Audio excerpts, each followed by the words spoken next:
तो hello everyone, आज बड़े दिनों के बाद मैं आपके लिए लाया हूँ एक नई वीडियो। जिस वीडियो में हम बात करेंगे अल्कोहल जो हमारे मेडिसिन में प्रेजेंट है। तो आप लोगों ने ये सुना ही होगा कि हमारे बहुत सारे मेडिसिन में आपने अल्कोहल को ऐड किया जाता है। तो अब इस अल्कोहल को हम इंजूरियस टू हेल्थ भी बोलते हैं, बट हम इसको इंजूरियस टू हेल्थ बोलने के बाद भी क्यों ऐड कर रहे हैं, सवाल तो आपके मन में आता ही होगा।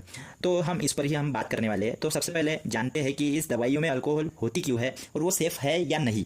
तो सबसे पहले तो बहुत सारे जो इन ड्रग्स होते हैं, इसको अगर हम किसी भी मेडिसिन के साथ में इसको अगर सोल्यूबल करना है, अदर कंटेंट्स जो मेडिसिन में होते हैं जिसको हम एक्टिव और इनएक्टिव ऐसे बोलते हैं, तो इनको अगर हमको सोल्यूबलाइज करना है तो उसके लिए अल्कोहल बहुत अच्छा एक इंग्रेडिएंट है जो अगर हम ऐड कर ले तो ये चीज़ बहुत आसानी से हो जाती है। तो इसलिए हम अल्कोहल को उसमें ऐड करते हैं। बट इसके साथ में और भी एडवांटेजेस है अल्कोहल के, जैसे कि हमको एक फार्माकोलॉजिकल एक्शन में alcohol is very helpful, then sedative effect, cooling effect, antipyretic effect, cleansing effect, then etcetera. बहुत सारे ऐसे मल्टीपल इसके एडवांटेजेस है इन द मेडिसिन। बट अगर हम इसके साइड इफेक्ट की बात करें तो इससे बहुत सारे इंटरनल रिस्क है, लाइक कि ब्लीडिंग हो सकती है, इंटरनल हार्ट प्रॉब्लम्स हो सकते हैं, difficulty in breathing, even heart attack in the breathing में हमें एक एक्सेसिव अटैक, अस्थमा, इस टाइप के हमें साइड इफेक्ट भी इसमें देखने को मिलते हैं। तो अब मैं आपको बताना चाहता हूँ कि हाल ही में एक न्यूज़ आई है जो कि इकोनॉमिक्स टाइम से रिलेट करती है, जिसमें कि drug regulatory looks to limit the alcohol content in the medicine.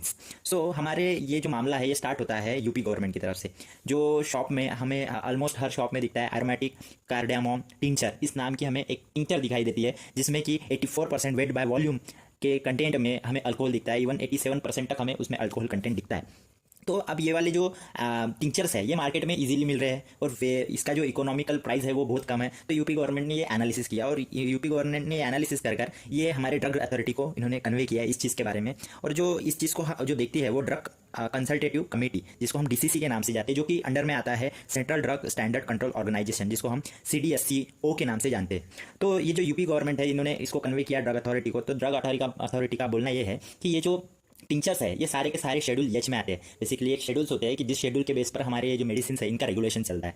तो इस जो रेगुलेशन के इसमें जो शेड्यूल नंबर H है, तो ये जो टिंचर है ये उसमें आता है। तो अल्टीमेटली शेड्यूल H यानी कि ऐसे ड्रग जिसमें हम सिर्फ प्रिस्क्रिप्शन आने पर ही फार्मासिस्ट उस चीज़ को बेच सकता है, अदरवाइज वो बेच नहीं सकता। तो ये कंसर्न था ड्रग अथॉरिटी की तरफ से।